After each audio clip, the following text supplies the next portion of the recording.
Missing ship, Dutchman ghost ship. మన సముద్రాల్లో ఎన్నో వింతలు చోటు చేసుకున్నాయి.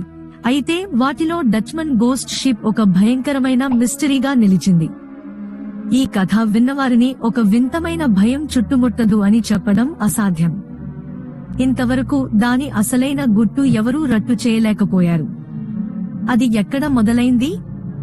17వ శతాబ్దంలో ఓ భారీ నౌక డీడీ డచ్ ప్రాంతానికి చెందిన ఒక వ్యాపార నౌకగా సాగిపోయింది. ఆ నౌకకు నాయకత్వం వహించిన కెప్టెన్ డెడ్ వాన్ డే హాక్ ఒక అహంకారపరుడిగా మరియు నియంతగా ప్రసిద్ధి చెందాడు. ఆ నౌక సముద్ర గుండా ప్రయాణం చేయడం తన మేధాశక్తికి ఒక పరీక్షగా భావించేవాడు. కాని ఆ ప్రయాణం మొదలైనప్పటి నుంచి కొందరు నావికులు అనుమానాస్పదంగా ప్రవర్తించడం ప్రారంభించారు. కొన్ని గాలుల ఘోషామీదే హఠాత్తుగా వారి హృదయాల్లో భయాలు పెరిగాయి.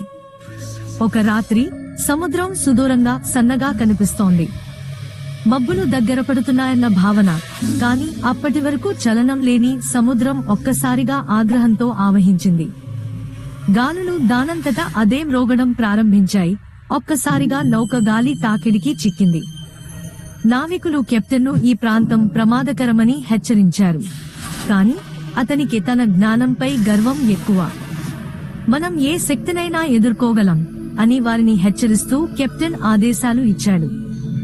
కెప్టెన్ ఆగ్రహం సముద్రం ఆగ్రహంతో కలిసిపోయి ఏదో అత్యంత ఘోరమైన దృశ్యానికి కారణమయ్యాయి. అప్పటినుంచి నౌక వింతగా ప్రవర్తించడం మొదలైంది. అర్ధరాత్రి సమయంలో నావికులకు దూరంగా దారుణమైన కేకలు వినిపించాయి. కొందరు సముద్రం మీద ఫ్లోటింగ్ కాంతులు చూశారు. అవి ఆ నౌకను చుట్టుముడతాయని చెప్పారు. ఒకరోజు నావికుల్లో కొందరు అదృశ్యమయ్యారు. ఎవరు ఎలాంటి జాడ లేకుండా పోయారు.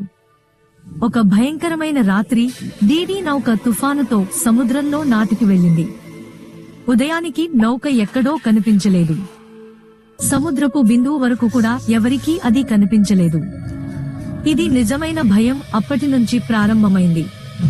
కొన్ని సంవత్సరాల తర్వాత డీడీ నౌకను కొన్ని నావికులు సుదూర సముద్రంలో ఆవరించి ఉందని చూశారు. కాని అది అత్యంత విచిత్రంగా కనిపించింది. ఎక్కడా ఎలాంటి ప్రాణం కనిపించలేదు. నౌక మీద బల్లలు పగిలిపోయి దారుణంగా అవినాశనంగా మారినట్లు ఉంది. అక్కడ ఉన్నదంతా శూన్యమైన చీకటి ఆవహించిన శక్తుల వలయంగా కనిపించింది. ఒకసారి ఒక నౌకకు చెందిన నావికుడు ఆ గోస్ట్ షిప్ ని దగ్గరగా పరిశీలించాలనుకున్నాడు. అతను దానిని సమీపించగానే ఒక వేడి గాలి అతని చుట్టూ చుట్టుకుంది.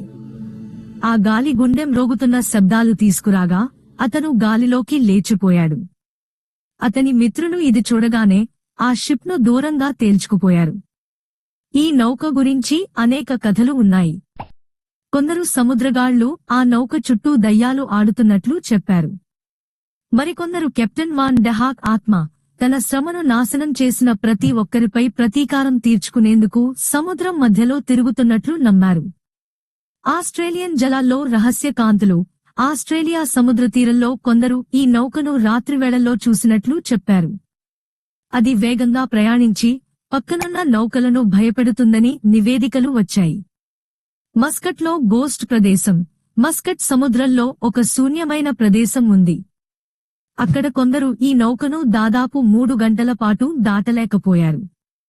ఈ నౌక గురించి ప్రపంచంలోని అనేక జలాంతర్గత శాస్త్రవేత్తలు పరిశీలనలు చేశారు. కాని ఎవరూ దాని అసలు రహస్యం ఏమిటో చెప్పలేకపోయారు. శాస్త్రం అది చెప్పలేనిది. డచ్మన్ గోస్ట్ షిప్ రహస్యం ఇప్పటికీ భయానకమైన గాథగా మిగిలింది. నమ్మకం ఉందో లేకపోనో కాని ఈ నౌక కథ వినేవారిలో భయం మాత్రం మాటిమాటికి పెరుగుతూనే ఉంది.